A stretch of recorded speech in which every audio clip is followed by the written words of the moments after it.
Hi, everyone. Welcome to the Feel Worthy podcast. I am so excited you're here, and welcome back if you've been here and you've listened to a few episodes, or welcome if this is your first time ever listening to an episode of this podcast. I'm excited that you clicked on this episode. That means the title intrigued you at least a little bit, and I'm motivated and I'm really excited to talk more about it because I think it's something that we don't talk about enough. And it's a quiet challenge, obstacle, moment in time that we face that I don't again, there's not enough conversations about. But before we dive any further, I would love if you took a second to rate, subscribe to the podcast so you get an alert every time we drop an episode on a Wednesday or a random day of the week, and you'll be the first to know about the latest episodes. So, without further ado, let's dive in. I want to take a moment to share that I was shopping for work clothes and I went to the South Park Mall, which is in uptown. I don't want the Charlotte people to get upset at me. Uptown Charlotte. And I was trying to look for work clothes, went to South Park, taking a gander at all of the different stores that are there, which there are a lot. And let me just say, girls, where are we shopping for work clothes these days? Because, Amazon, all the other, Old Navy, like, White House Black Market, like, I don't know, the stores are just not cutting it anymore, and I know I'm late to the game, but I went into Aritzia because I've heard a lot about it. It was my first time in the store. I had been there or I had seen, like, advertisements about it, heard people talk about it, but their customer service, oh my gosh, like, second to none. Like, I haven't had such incredible service inside of a store or even online, anywhere in a very long time. I think like pre 2020. And there was just something about the entire like staff that worked there. And maybe the store in South Park was unique, but I've also heard other people have had similar experiences. I went in and saw a girl that I thought worked there, and I was like, "Hey, do you work here? Just have a question, trying to figure out what I like, trying to get some work clothes." And she's like, "Yeah, absolutely." Went in immediately to say, "Hey, what type of event are you going to? What type of work trip are you going to be at? Where is it? What outfits are you looking for?" And then immediately started to like pull together outfits for me, different tops, different pants, said to start a dressing room. She went away. I kept perusing around. Another person, another associate came to me, asked me if I needed anything, wanted to recommend a few things. I said, I'm good. I had someone start a room for me. Thank you so much. Kept going. Another person, like moments later, it was quite spaced out, but catered to my needs, asking me if I needed anything. Normally, store associates are dodging your eye contact and don't even want to help you. They're like, I'm just here for like the paycheck and the couple hours that I'm here and I'm out. This was unlike that. Like, this was definitely different. I felt special. I felt like taken care of. It was amazing, and it reminded me of, like, the Athleta experience, and when I was a store associate at Athleta, it was very much so, like, tailored approach. We wanted to build custom, like, sets and outfits for people so that they felt like they had that personalized touch every time they walked in. Anyway, I can't say enough about it, and I went to the dressing room, started trying things on, it wasn't busy, and then all of a sudden the store was swarmed. So I may have taken quite a bit of time in the dressing room just trying to make sure like the outfits made sense and I like them put together. And I tried to FaceTime my mom and she told me the dress looked good, but I was like, I don't think I even really like it.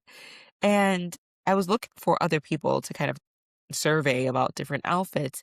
And eventually I just said, okay, this is what I like and I need to trust my gut. But it took a minute and after I left the store and I was like, "Why am I seeking someone else's approval about what I'm wearing on my body and how I feel and confident walking into a work event? I know what it feels good and looks good on me. I should be able to just trust my own opinion on this." Have you ever been in this situation? Sending like photos or videos of your outfit to a friend, or maybe you had to choose entertainment for an event and you had to survey all of the marketing team and the sales team to see if choice A was better than choice B, even though you knew choice A was the recommendation, but you were like, let me just see what everyone else thinks.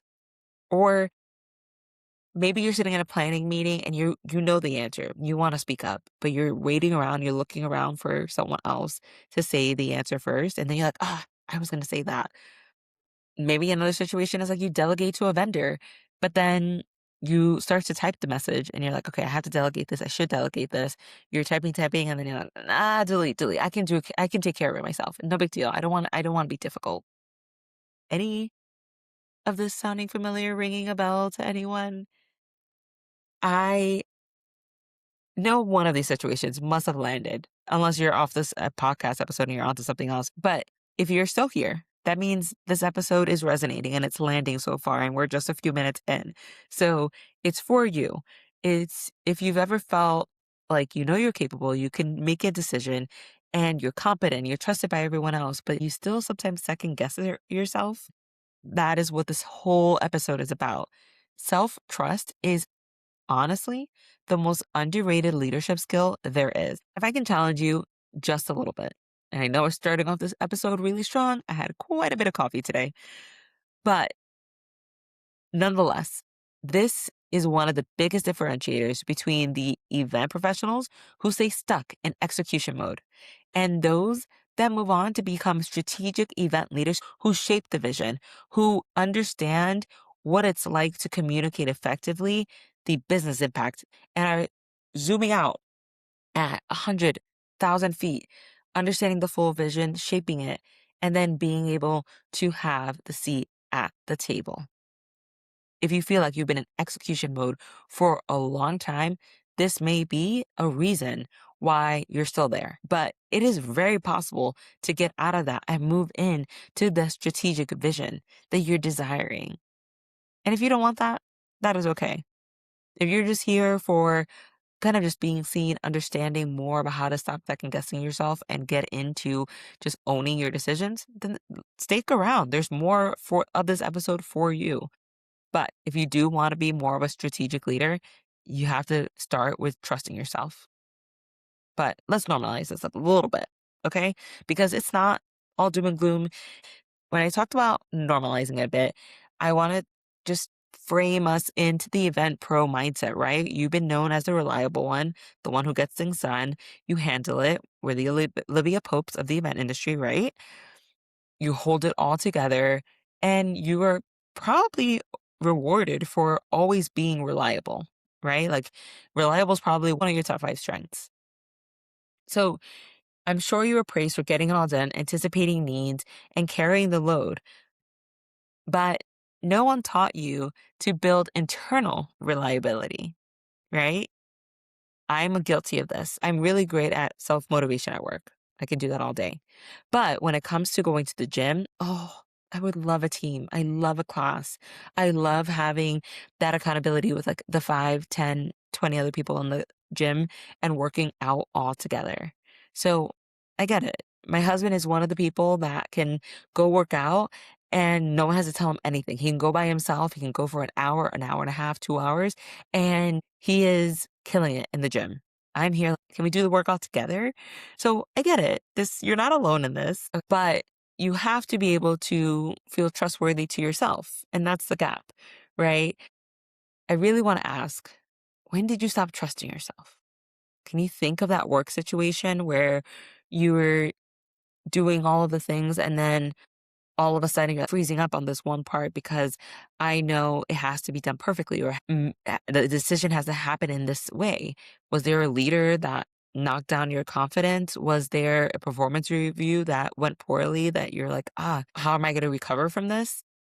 So just think about it for a minute or 30 seconds as I keep going because you weren't born doubting yourself. Have you ever met a 5-year-old or 3-year-old when they learn the word no? Or you tell them something and they're like, no, I'm actually going to do this. Or better yet, my son loves Spider-Man. And over the years, I wanted to put him into these like cute little polos and making sure that he was like picture perfect ready. Honestly, my husband will joke, he's like, you were dressing him like a little old man. And I probably was because he was just a little squishy ball.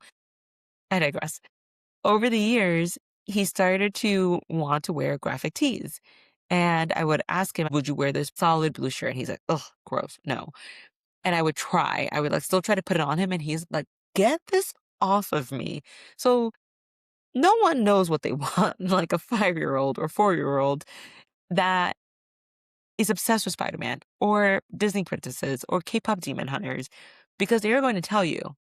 Honestly, they're little bullies. But my point is, as kids, they know what they want and they're going to tell you. So we get to these ages of like in our late 20s, in 30s, in 40s, etc., and then we start to doubt ourselves. And what happened? We used to be those 5-year-olds that knew they wanted to wear a Spider-Man shirt. And now I can't make a decision without XYZ leader, colleague, vendor blessing this. I don't know what happened along the way. And it could have been a micro moment, it could have been a big moment, but we're here now. And it's my common phrase, we're here now. So let's talk about repairing that trust with ourselves because that's what it is. It's really that building trust with ourselves. And when you build trust in healthy relationships that look like showing up, following through, repairing things when they go wrong, why would it be any different with yourself? Think about it. What are the other ways that you've built trust with your friendships, with your family members, with your partner? What does trust look like when you talk about it with your kids? If you're constantly breaking promises to yourself or overriding your decision once you made it, second guessing your voice, then of course the trust is going to be broken. It feels shaky. You wouldn't trust a friend who did that to you, right? You'd say, they're untrustworthy. Or a colleague who does that to you, you write them off. You're like, that's why I take on the work myself because they let me down so many times. So why are you doing it to yourself? But I want to restore all of this trust within ourselves within this conversation and talk about 5 ways that you can rebuild that self trust so that you're sharpening your decisions, so that you can make moves happen quicker. You can just operate at your full confident self. Okay. So, number one, we're going to keep micro promises to ourselves. So, when we talk about building trust with other people, you know that you trust your colleague because she says what she's going to do and she does it. She follows through on it. You show up, you trust your vendor because they show up in times of need or they show up prepared so that they're anticipating some of the things that may go wrong or may go right or what other leaders have expected before.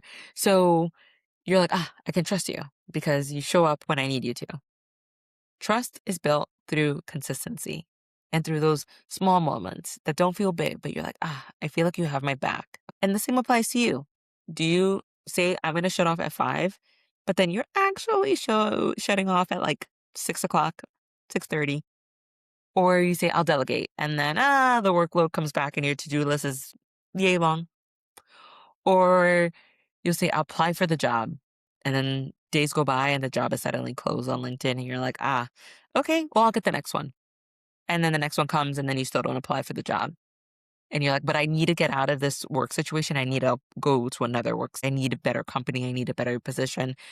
But you keep forgetting to apply for the jobs.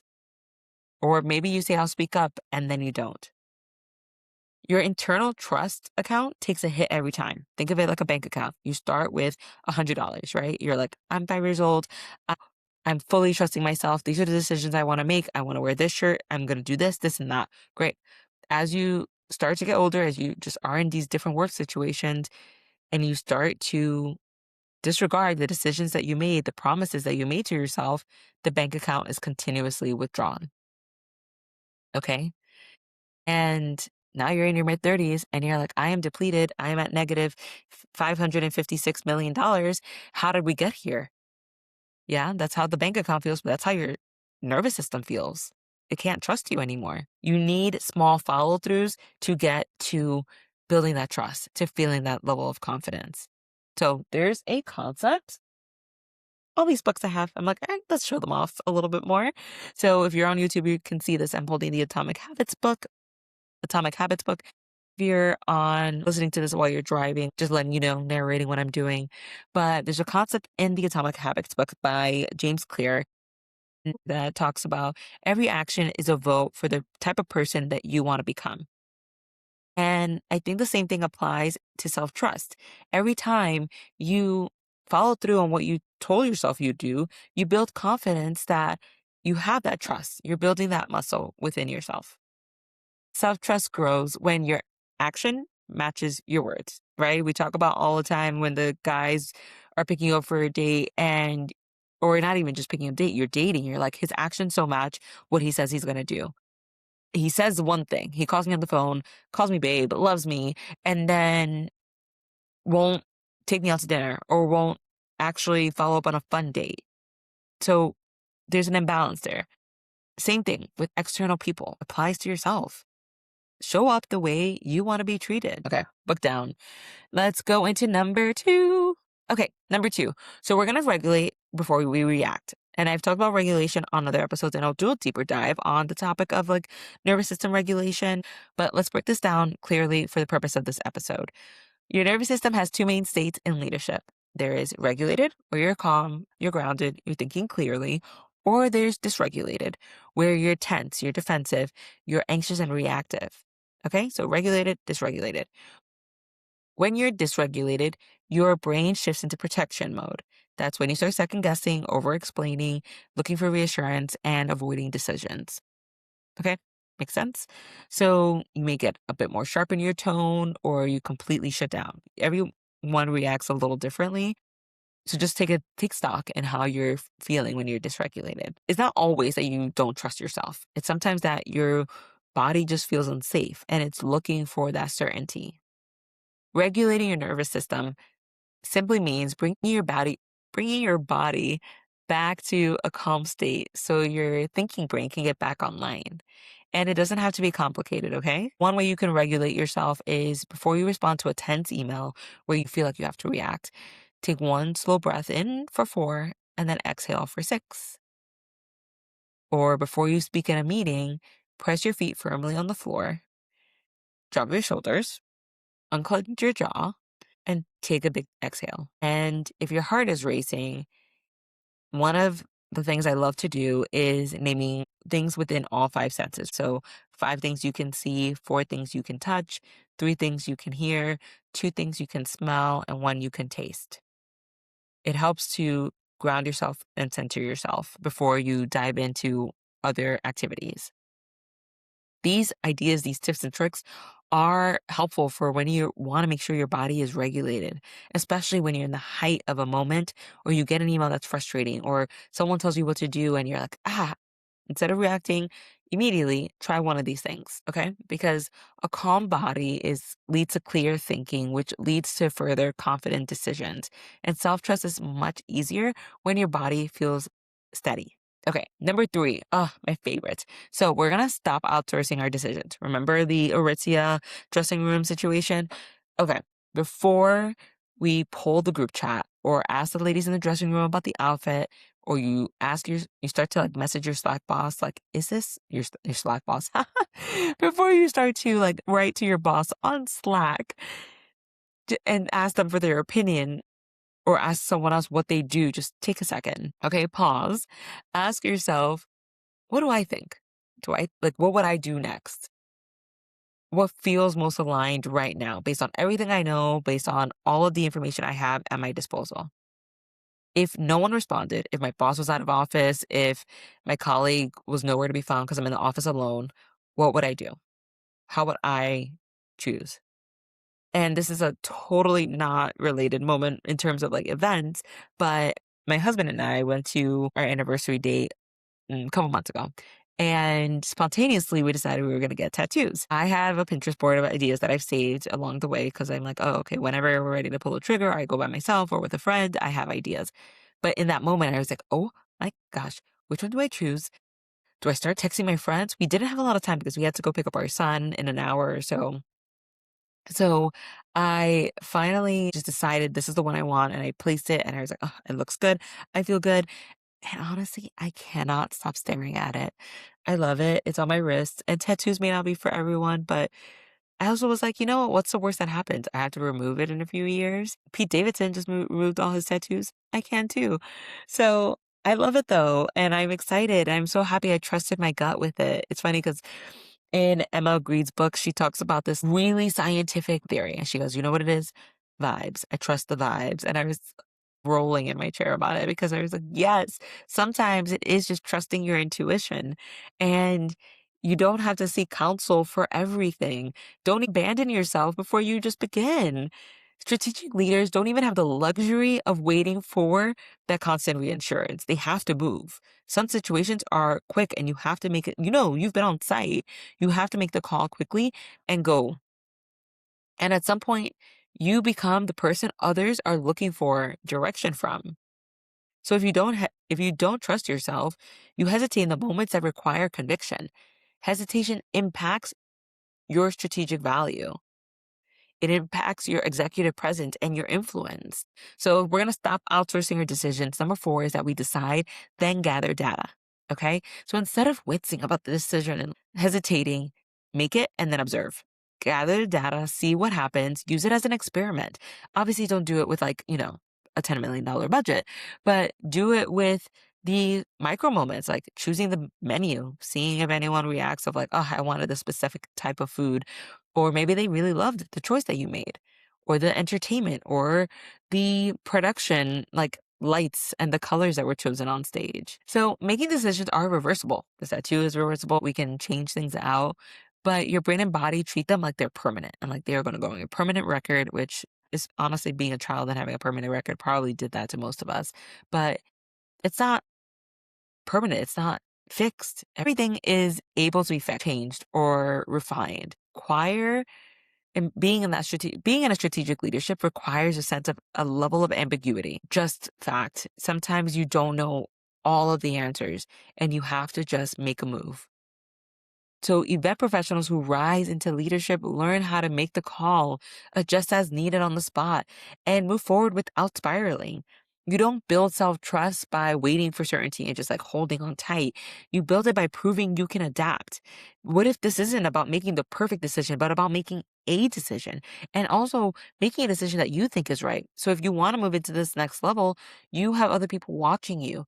Again, they're seeing how you move and what you would do, because what if one day that boss, that leader isn't there?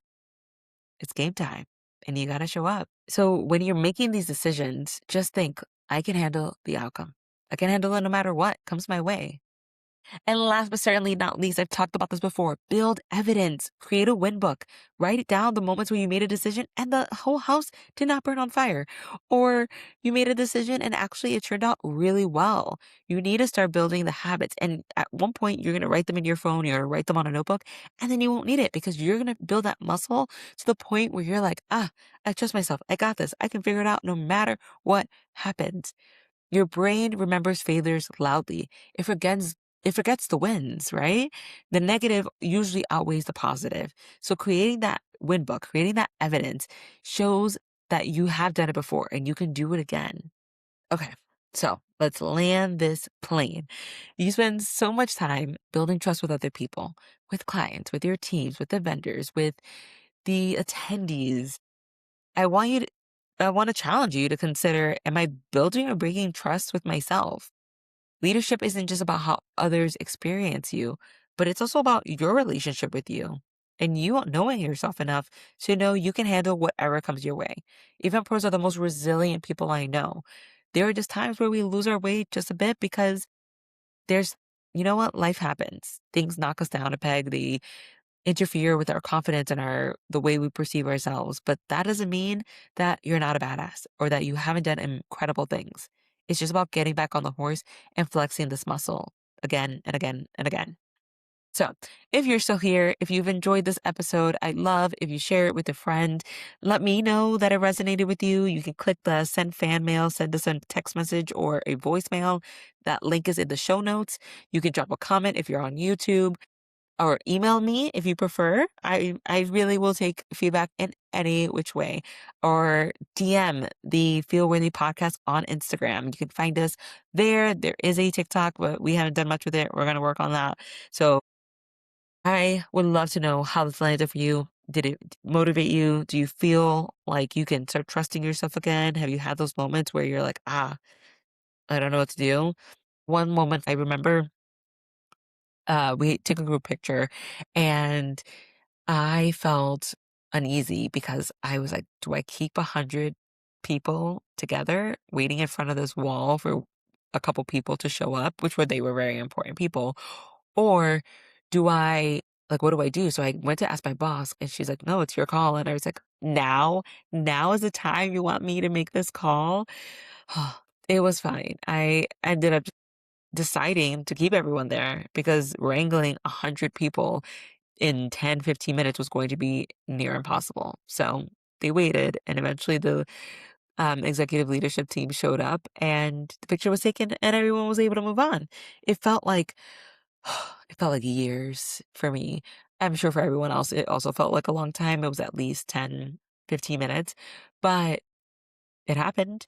And 10, 15 minutes of waiting outlasted or was much better than bringing everyone back and the amount of time it would have taken to get everyone into position. So it was a really big moment for me to just say, hey, you got this. Just trust what you would do and know you know what to do. You know how these people would react. And I think we just sometimes forget because it feels like we're leveling up in that moment and it doesn't feel like that actually at all. It feels like the weight of the world is on our shoulders, but it's not.